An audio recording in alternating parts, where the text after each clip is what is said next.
Mahabub Nagar parliament triangle fight లో విజేతలయ్యేదెవరు? Assembly ఎన్నికల్లో క్లీన్ స్వీప్ చేసిన కాంగ్రెస్ గెలుస్తుందా లేదంటే ప్రధాని మోదీ మ్యాజిక్ పనిచేస్తుందా?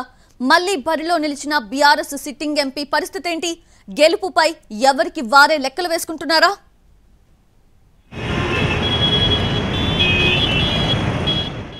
మహబూబ్ నగర్ పార్లమెంట్ లో గెలుపెవరిది? బీజేపీ అర్బన్ ఓటింగ్ ఆశలు ఫలిస్తాయా? అభివృద్ధి మంత్రం కాంగ్రెస్ కు ప్లస్ అవుతుందా?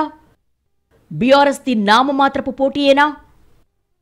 మహబూబ్ నగర్ పార్లమెంట్ స్థానంలో ఈసారి గెలుపు ఎవరిది అన్న దానిపై హాట్ టాపిక్ గా మారిందే. కాంగ్రెస్, బీఆర్ఎస్, బీజేపీ నేతలు ఎవరికి వారే లెక్కలేసుకుంటున్నారు.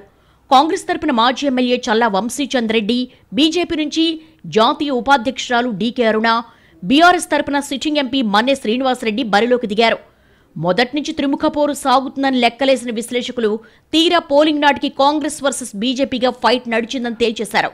పోటీలో మేమున్నామంటూ చెప్పుకొచ్చిన గులాబీ పార్టీ పోలింగ్కు ముందే చేతులెత్తేసినట్లుగా పార్టీ నేతలు చర్చించేసుకుంటున్నారు. మహబూబ్ నగర్ పార్లమెంటు పరిధిలో 7 అసెంబ్లీ నియోజకవర్గాలున్నాయి. దేవరకద్ర, మహబూబ్ నగర్, జడ్చర్ల, షాద్ నగర్, కొడంగల్, నారాయణపేట్, మక్తల్ అసెంబ్లీ స్థానాలున్నాయి. 2014లో 72.92% పోలింగ్, 2019లో 65.39% పోలింగ్ నమోదైంది. తాజా ఎన్నికల్లో 71.54% పోలింగ్ నమోదైంది. ముఖ్యమంత్రి రేవంత్ రెడ్డి ప్రాతినిధ్యం వహిస్తున్న కొడంగల్ నియోజకవర్గం కూడా ఈ పార్లమెంట్ పరిధిలోకి రావడంతో కాంగ్రెస్ పార్టీ అత్యంత ప్రతిష్టాత్మకంగా తీసుకుంది. 7 అసెంబ్లీ నియోజకవర్గాల్లో హస్తం పార్టీ ఎమ్మెల్యేలే ఉండడం, అసెంబ్లీ ఎన్నికల తర్వాత కాంగ్రెస్లోకి భారీగా చేరికలు, రేవంత్ రెడ్డి సొంత జిల్లా కావడం, అభివృద్ధి అంశం ఎన్నికల్లో ప్రధాన అంశాలుగా మారాయి.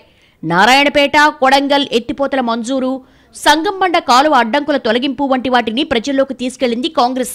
రేవంత్ రెడ్డి తెలంగాణ సారథి, నేను ఢిల్లీకి వారధి అంటూ వంశీచంద్ రెడ్డి ప్రచారం చేశారు. ముఖ్యమంత్రి రేవంత్ రెడ్డి కూడా ఈ సెగ్మెంట్లో 9 సార్లు పర్యటించారు. బీజేపీ తరపున పోటీ చేసిన డీకే అరుణ టికెట్ రాకముందే పార్లమెంట్లో ప్రచారం చేశారు.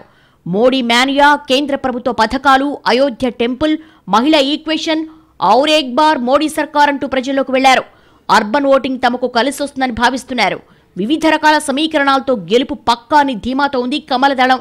పార్లమెంట్ ఎన్నికల్లో ఆలస్యంగా ప్రచారాన్ని ప్రారంభించిన బీఆర్ఎస్ అభ్యర్థి మన్నె శ్రీనివాసరెడ్డి మాజీ ఎమ్మెల్యేలను కూడగట్టుకుని విస్తృతంగా పర్యటించారు. బీఆర్ఎస్ పాలనలో సంక్షేమ పథకాలను ప్రజలకు వివరించారు. అయితే ఆయా నియోజకవర్గాల్లోని బీఆర్ఎస్ కు చెందిన మాజీ ఎమ్మెల్యేలు చేతులెత్తేసి బీజేపీకి ఓట్లు వేయించినట్లుగా లోకల్గా టాక్ వినిపిస్తోంది. మహబూబ్ నగర్ పార్లమెంట్ స్థానంలో బీఆర్ఎస్ ది నామమాత్ర పోటీయే అన్న విశ్లేషణలున్నాయి. కాంగ్రెస్, బీజేపీ మధ్య నువ్వానేనా అన్నట్లు రసవత్తరమైన పోరు సాగింది. గెలుపుపై ఎవరికి వారు ధీమాతో ఉన్నా ఎవరు గెలిచినా తక్కువ మెజార్టీ వస్తుందని అంటున్నారు. అభివృద్ధి మాత్రం తమను గట్టెక్కిస్తుందని కాంగ్రెస్ భావిస్తోంది.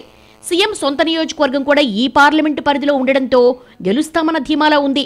కొడంగల్, జడ్చర్ల, షాద్ నగర్, దేవరకద్ర నియోజకవర్గాల్లో మెజార్టీ సాధిస్తామని ఆ పార్టీ శ్రేణులు లెక్కలేసుకుంటున్నారు. ఈ రసవత్తర పోరులో కమలానికి గులాబీ బాసటగా నిలిచిందని హస్తం పార్టీ నేతలు ఆరోపిస్తున్నారు. అనైతిక రాజకీయంతో తమ గెలుపును ఆపలేరని తేల్చేస్తున్నారు. పెద్ద మెజార్టీ రాకపోయినా 10 నుంచి 20 వేలతో గెలుస్తామని చెప్పుకొస్తున్నారు. మరోవైపు మక్తల్, నారాయణపేట, మహబూబ్ నగర్ నియోజకవర్గాల్లో తమకు ఆధిక్యం వస్తుందని, ఇతర నియోజకవర్గాల్లోని అర్బన్ ఓటింగ్ కలిసొస్తుందని కమలనాథులు భావిస్తున్నారు. ఆయా నియోజకవర్గాల్లో భారీగా క్రాస్ ఓటింగ్ జరిగిందని, భారీ మెజార్టీతో గెలవడం ఖాయమని ధీమాతో ఉన్నారు బీజేపీ అభ్యర్థి డీకే అరుణ. 7 నియోజకవర్గాల్లో కాంగ్రెస్ లీడ్ వస్తుందని అంటుంటే 4 నియోజకవర్గాల్లో లీడ్ వస్తుందని బీజేపీ నేతలు లెక్కలేస్తున్నారు. ఏది ఏమైనా నువ్వానేనా అన్నట్లు సాగిన మహబూబ్ నగర్ పోరులో ఎవరు గెలుస్తారన్న దానిపై ఆసక్తి రేపుతోంది.